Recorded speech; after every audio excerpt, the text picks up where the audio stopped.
Hi, hello, I'm Sam Harrison. I read, review and discuss fantasy and science fiction books. Today we have a full spoiler discussion / recap of chapter 2.03 of The Wandering Inn by Pirate Arbor. This is the longest fantasy story written by the same, continuous author, I think, ever. It's like 13 million words, something like 4 times as long as The Wheel of Time and all that sort of jazz.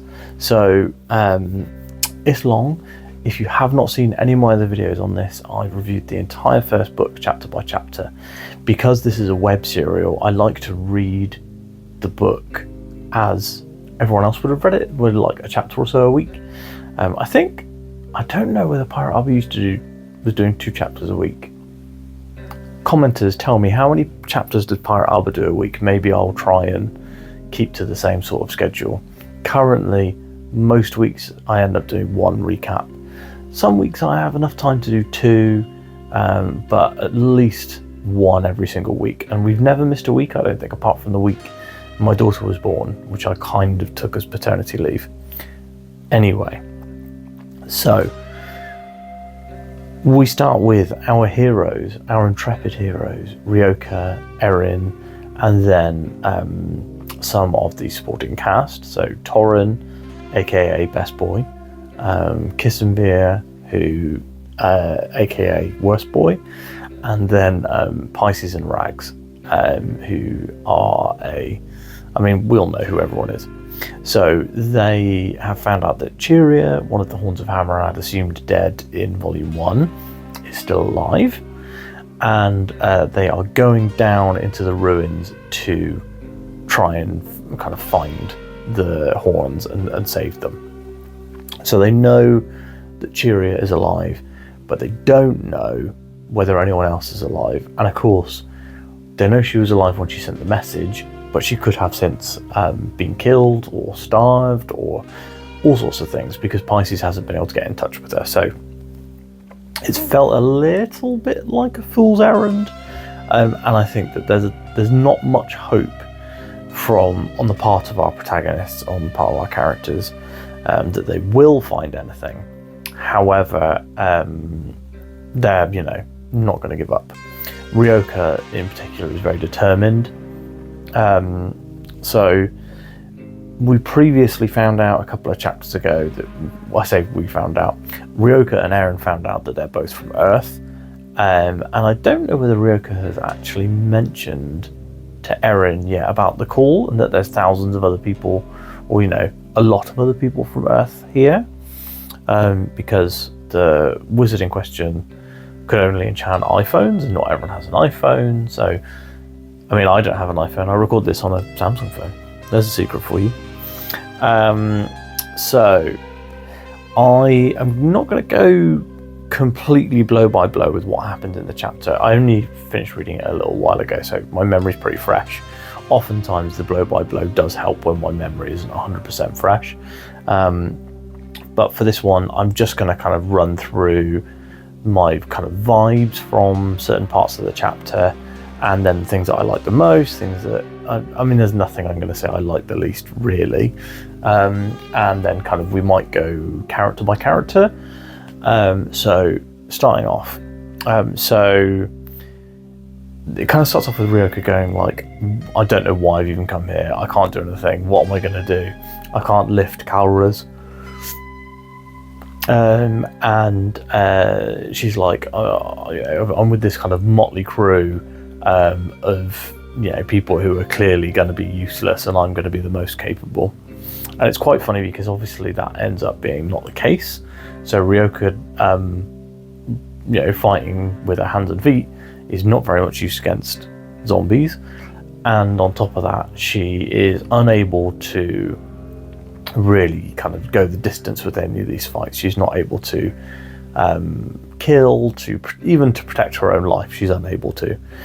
Whereas Erin and the rest of the gang are experienced murderers, and are willing and able to do it. And that actually leads to a really interesting conversation later between Erin and Ryoka, where Ryoka's like, oh, I was useless. And Erin's like, no, you weren't useless. You're just not a murderer. and like she's like, that's a good thing to be. And she basically relates killing the Goblin Chieftain and how she burned his face off, and she's kind of going like, look, this is who the circumstances of my time in this world have forced me to be. I don't think we've got any deep info on how Ryoka came to the world, and I think she came in via a portal, obviously, like everyone, but I feel like she like stepped out near the town that she was hanging out in. Please do correct me if that's been in previous chapters. If it's revealed later on, obviously let me read it as I read it. So Ryoka kind of have had an easier time of it in the in-world, whereas Erin came straight into the plains and hills around Lisgore, which are full of quite dangerous things like goblins and the rock crabs and the acid flies and the poison fish things. So where she is, everything basically wants to kill you or eat you or both. And Ryoka didn't have as much of a tough time. And so Erin goes through and she's like, oh, I've killed this Goblin Chieftain, and I killed a bunch of shield spiders, and I killed the giant skin monster. So there's a lot of, killing happening in Erin's story, and not so much in Ryoka's, which I hadn't really thought about until now, but there's definitely a difference between the two characters. I feel like Ryoka is kind of a bit naive in her own capability, in her own thoughts of her own capability. I mean, that's definitely shown in the beginning of the chapter, where she like writes off Rags and Pisces and Erin, and then all of them are much more useful than she is in a fight. And I really like that dynamic. So I think the dynamic between Erin and Ryoka is really good, and the fact that this chapter definitely feels like they're bonding, I really liked. So you get a lot of conversation where Erin's like, look, Ryoka, you're not a coward, you're just not a killer. And then Ryoka explicitly is like, oh, I noticed the faraway look in her eyes and realised that maybe I don't want to be that, which I really liked. I do like the kind of chapters where we see Ryoka from the outside, but we also see Ryoka's perception of who she is and how she's being. This chapter definitely is a lot better written than the chapter that, as will go without being named, that I did not particularly like in book one. So they go deeper into these dungeons, and as I said, Ryoka's kind of proving pretty useless. And she kicks a zombie at one point and feels her foot just goes straight through the skin, and she feels her intestines, and that's pretty grim. One of the things that Ryoka probably should think about is whether she wants to wear shoes when she goes down into dungeons that could be full of grim zombie muck. Erin and Ryoka have some good chats about Erin's skills. So she's like, why have you brought a frying pan? And Erin's like, well, I can't fight that well with a sword, but I have the bar fighting skill, which means that I can fight really well with anything that you could find in a bar or kitchen, such as a frying pan. And I know that people actually dropped that little bit factoid in the comments last week. I don't consider that one a spoiler, so don't worry about you've spoiled me on that one, because I do feel like it was kind of hinted at, if not explicitly addressed in volume 1. But it's fun nevertheless. And did I even mention it? I think I might have mentioned it when I talked about frying pans. So that's cool. There are probably more dangerous things that you could find in a bar, like a bread knife, or a corkscrew maybe. I don't know. I'm sure she'll come to it. Frying pan is a fun weapon to start with, though. I'm imagining in my head like a frying pan that's like cast iron, but with like a blade edge or something, and like proper crossguard and handles, like something she gets made. That would be really funny. I feel like maybe I've actually seen that in the Wandering in Discord, which I do lurk in, but mostly to see if anyone has anything that they are kind of talking about my videos, because I'm self-centered in that way. And also, I don't want to get spoiled, so I kind of steer clear from most of the Discord because I'm way earlier on than everyone else, and I'm way slower at reading than everyone else because of my one a week idea.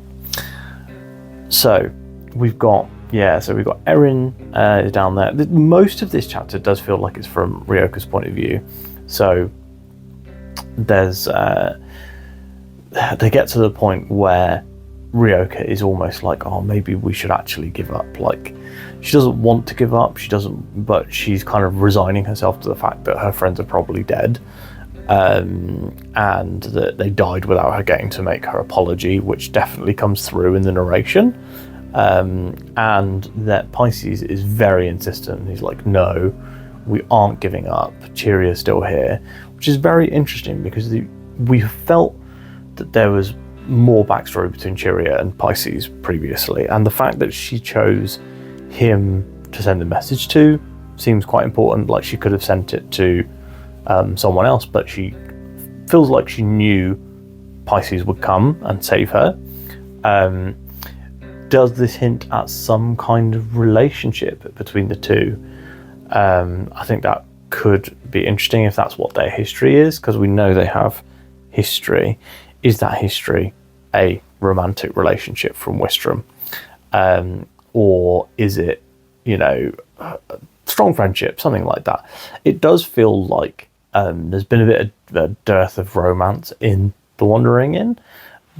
Not anything I'm complaining about. Tons of my favourite movies don't have love subplots or whatever. My favourite books. Sanderson is fairly averse to writing romance, and I do enjoy all of his books. But be interesting to see if Pirate Arbor can handle that. Especially because, like some slow, with the amount of words that they've got, a slow burn romance could work quite well. We've got, and they are finally moving down to, they've gone down to the second level of the dungeon, and they've not found any sign of the horns, or even any clues, or any magical residues, or like signs or anything like that. So a lot of them are kind of kicking the ground, not wanting to say they should give up, but feeling they should probably give up and leave. Kissenveer is like terrified because Klivich has told him he will kill him if Erin comes out scathed, and Tauren is terrified because he's Tauren and he just wants to protect Erin because that's his mission from Pisces. Interestingly, Tauren chose in this chapter to be extremely capable with his sword, so there's a real big benefit to that, in that obviously if he's extremely capable with his sword, he's leveling a skeleton warrior. I would like to go back to some Tauren POV at some point, because we had a few in volume 1. Like, none of them were especially long. I'd love a whole chapter from Tauren's point of view. I think that would be genuinely really interesting, because obviously the kind of character he is, and being created by another character, does he have memories of his previous life, all this sort of stuff. Very interesting to me personally. So they're about to give up, and then Ryoka's like, well, maybe actually they're still here, and they're currently in the room with all the sarcophaguses in the stone coffin things, and Ryoka's like, well, maybe they're in these stone coffins. So they start searching the coffins, and then as they're searching, Ryoka hears a very weak voice, and she's like, oh, that's Chiria. She follows the sounds of the voice. With the help of the others, they push the coffin open, and inside is Chiria. She's still alive, though she's very clearly starved and gaunt, and not in a particularly healthy way. And she's also missing a hand. So her hand, one of her hands is dead. It's like dead flesh, I think it's described as. We also then get a real treat, which is that Olezem also survived using the same hide in the sarcophagus method. So Olezem was a character that I definitely felt had not finished his story, had a lot more to do, and I'm glad that he's not dead. I didn't think he was dead, to be fair. I did think that most of the I think we would have lost some ancillary Horns characters, but not characters like Olism that have had a lot of screen time in Erin's chapters, or Cheeria and Kalruz. We have yet to see Kalruz back, but they haven't left the ruin yet, so I kind of feel like there's definitely something coming with Kalruz. My theory, and I know you guys love theory, so I'm going to spout a theory now. My theory is that Kalruz is dead and they're going to be a zombie in the dungeon, and the gang will have to fight him off, or maybe Pisces will do something with him where he like takes over his will or something, and then he has Kalruz zombie. There's a good bit of discussion actually about necromancy in this one, about why Pisces has made a human skeleton, not like a bear skeleton or a spider skeleton or something like that. And Pisces basically is like, it's so hard, you have to have 100% intimate knowledge of the thing that you're trying to resurrect. So the thing that I have intimate knowledge of is human skeletons, and the knowledge is frowned upon for how to do necromancy, so people just don't, like, there's no books, there's no mentors. He mentions also that he went to Wistram specifically to seek a necromancy mentor, which is very interesting, and obviously that's going to come up again. Some heavy foreshadowing in this chapter, I have to say. So overall, all in all, probably so far the best chapter of Volume 2, because we had the Erin and Ryoka relationship building. We had Pisces kind of surprising everyone with his like skill and knowledge and telling us a bit about necromancy. We basically collected my favourite characters and then went in to save some of my other favourite characters, and we did save Cheeria and Olism, who I felt were the two characters that really I wanted back from the ruins. I mean, Kalruz as well, very cool character, but I feel like somebody important has to have died in Volume 1 because of all the things that happened, and basically nobody important has died so far. Like the human guy and the wizard who were in the Horns have died, but they were never major characters, I would say. Like the closest you get is that human guy who was like the Horns accountant or whatever. Like he had a job, I can't remember what it was, vice captain maybe.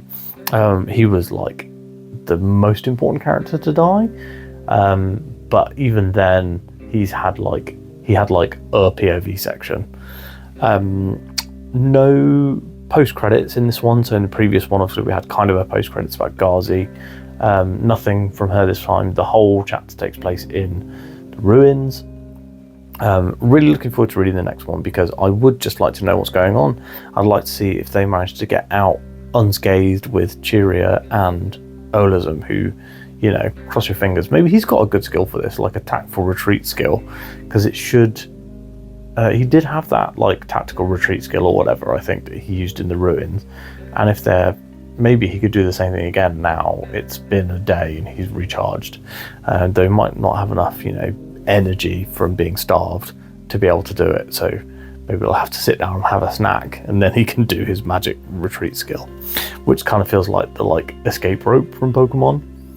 Anyway, yeah, good chapter this week. If I don't know whether you guys liked this way of doing the video, which is less of a blow by blow and more going through my favorite moments.